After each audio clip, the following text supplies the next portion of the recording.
We are still on with our revision. This is Maranda Boys High School post-mock examination. And as we continue with our revision, we encourage you to continue sharing our link and also subscribing to our channel. Let us look at this question here.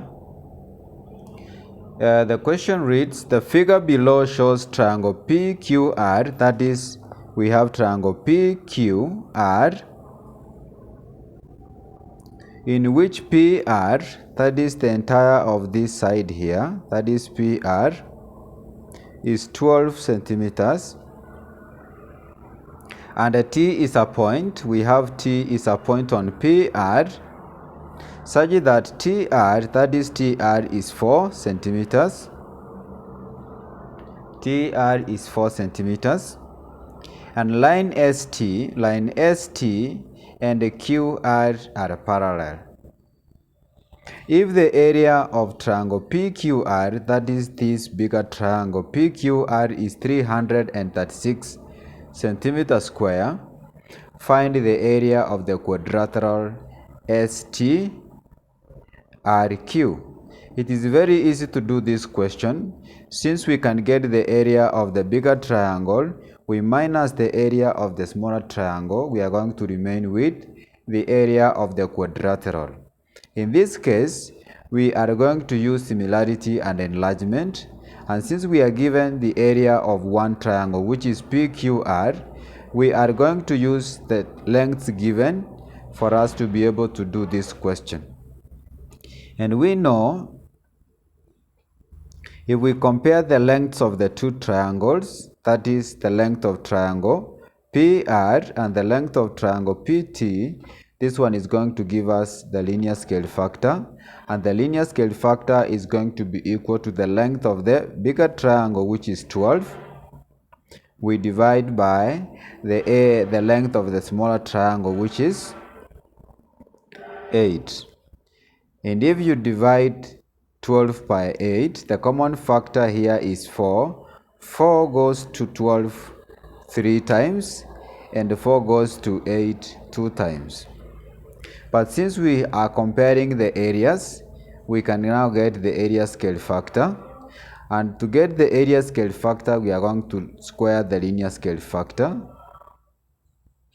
And if you take 3 squared, this one will give us 9. 2 squared will give us 4. And that is the area scale factor. So if we take the area, or area scale factor, will always be equal to the area of the bigger triangle, which is the area of triangle PQR. We divide by the area of triangle PST, that is PST.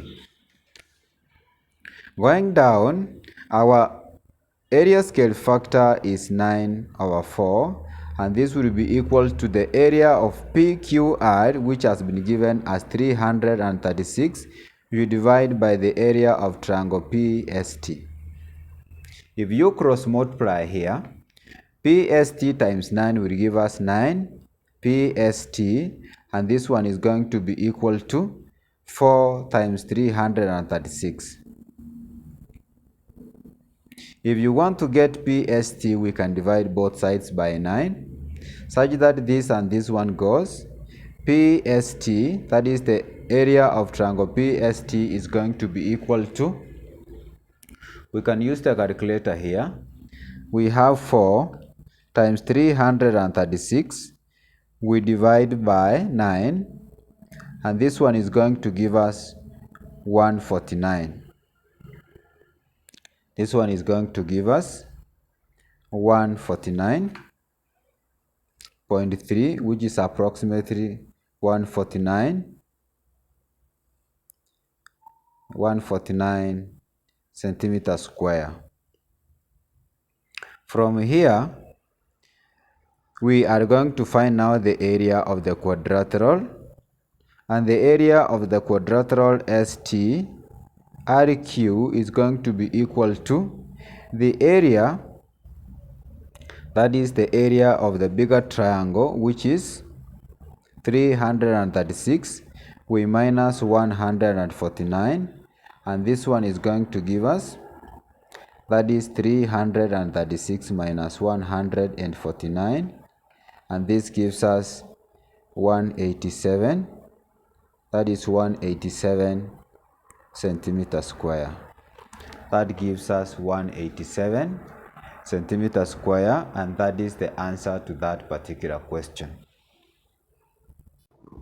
The next question we have is the question whereby we are supposed to simplify the expression.